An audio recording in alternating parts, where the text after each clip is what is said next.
বন্ধু যখন মা সরস্বতীর কাছ থেকে বিদ্যা আনতে যায়, এই তো মা, মা এবারে সেমিস্টারটা পাস করিয়ে দাও প্লিজ মা। জয় মা, জয় মা, জয় মা, জয় মা। মা সরস্বতী খুব ভালো।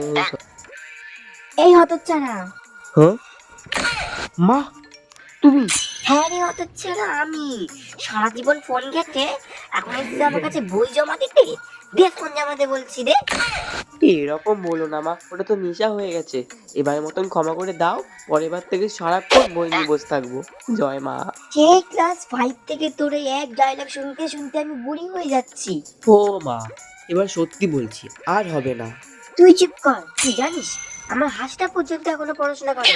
হ্যাঁ, মাঝে মাঝে একটু ফোন ঘাটে, সেটা কথা না, বাট কিন্তু তুই কি, তোমার হাসো বই পড়ে? তাহলে ভাব, আমার হাসিরও লজ্জা আছে। আমার বাহন তাতে কি হয়েছে, তাও পড়তে বসে। আর তুই যা যা, ফোনটা জমা দিয়ে যা। মা, এটা তুমি কি বলো?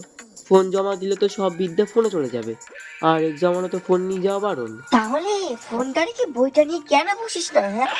মা, আমার এবার সত্যি শিক্ষা হয়ে গেছে, চোখ জ্ঞান সব খুলে গেছে। যা, তাও ভালো। হ্যাঁ মা, এবার তুমি আমার বই আশীর্বাদ করে দাও, আর আমাকেও একটু আশীর্বাদ করে দাও।